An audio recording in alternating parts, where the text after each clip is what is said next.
The target audience of the Samsung Galaxy M02s is straightforward. It appeals to the user base that only requires the core basic functions of an Android smartphone. Launching at 9,000 rupees on Amazon, the M02s falls at the low end of the smartphone market with its 4-year-old Snapdragon 450 processor, 32GB of storage and 3GB of RAM. The one I tested costs 1,000 rupees more, for which you get twice the storage and an extra GB of RAM. Inside the box, you get a charging adapter, a very short Type-C cable, a SIM ejection pin, and some documentation. There are no earphones included. The phone may be cheap, but the all-plastic finish with its textured back feels solid in the hand. This red color option makes it stand out more, but if you'd like a subtler shade, black and blue are available. It is great to see Type-C ports appearing on phones in this price bracket instead of resorting to a cheaper micro USB port as seen on its predecessor, the M01. The phone also has a micro SD and dual SIM slot and a headphone jack. At first glance, the M02s looks indistinguishable from any other phone in the sub 10,000 rupees segment. They all follow the same design language, a teardrop of V-shaped notch, tall aspect ratio, and a 6.5-inch display. The tall design, while making it more applicable for vertical content consumption, can be a hindrance to easy one-handed operation. The large size also comes with a slight heft to it, coming in at almost 200 grams. I believe it will be a great opportunity for manufacturers to produce phones with relatively smaller 5 to 5.5 inch screens in this price range. The earpiece at the top of the notch is clear enough for calls, with the voice being clear on both sides, though I would occasionally hear distortions and dips. The downward facing speaker is loud enough for calls. Don't let the triple camera sensor at the back fool you into thinking that you'd get some amazing pictures out of this device. This is a low-end smartphone after all, and if an emphasis on picture and video quality is what you're looking for, look elsewhere.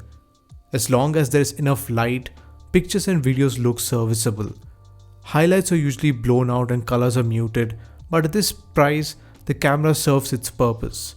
In low light conditions, the photos will look murky and it will take around 5 seconds to focus on your subject.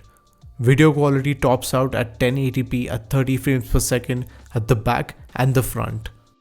The lower 720p resolution display is expected at this price, even though similarly priced smartphones such as the Redmi 9 Prime comes with full HD screens. While icons and text may look fuzzy, the overall experience is not too bad. However, the LCD screen is not as vibrant or bright as an OLED screen, making outdoor usage a bit inconvenient. The speaker is loud and clear enough for video viewing and listening to music, but the sound emitted from it is flat and lacks depth. Out of the box, Android 10 topped with Samsung's One UI 2.5 skin is baked into the M02s. You get the usual list of features and customizability as you have seen on any Android phone, and there's nothing extra or special here to talk about.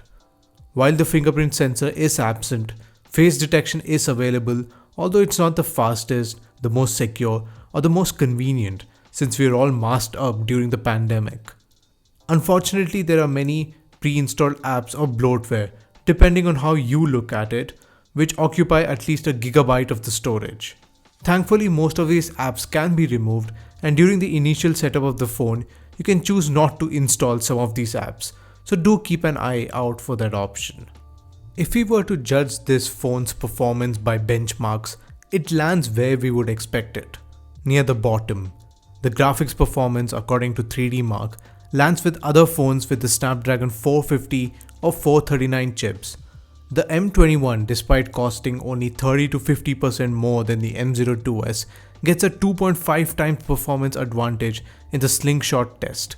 We see the same trend on Geekbench 5 in terms of single and multi-core performance.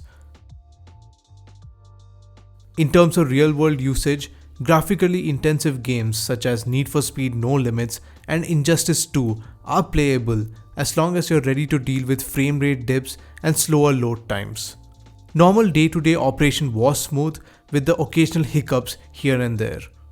With the combination of the 720p display and the low power processor, the 5000 mAh capacity can easily get you 2 to 3 days of moderate usage before the battery would need a recharge, which takes a while with the included 7.5 watts charger and the very short charging cable. 15 watt fast charging is available for this device, so if you have a charger with slightly higher wattage to reduce the charge times and a longer cable for convenience, go for it. 8.5 hours of continuous video playback at 50% brightness only used up half of the capacity, making this phone ideal for long trips or at places where power cuts are frequent. If you need a superior chipset, display and camera, a larger battery, dual band Wi-Fi support and Bluetooth 5, for an extra 3000 to 5000 rupees, you can get the M21, which I believe is a better option since you'll be getting more bang for the buck. I can't comment about the competitors in the same price range such as the Realme Narzo 20A, which on paper seems like a more viable option since it's equipped with a more capable Snapdragon 660. There's an even cheaper variant available with 2GB or 3GB of RAM and equipped with an even lower end chipset and camera sensor, which I would not recommend since I believe that the user experience will deteriorate in about 2 to 3 years. There's nothing that makes the M02s stand out in its price segment, and choosing this over other competitors mainly comes down to brand trust and preference. If you're purchasing a smartphone for a kid or a senior citizen who needs it for the most basic functions and does not mind the subpar camera, lack of a fingerprint sensor and underpowered chipset, this is a considerable choice, but be sure to explore the other options available in this space.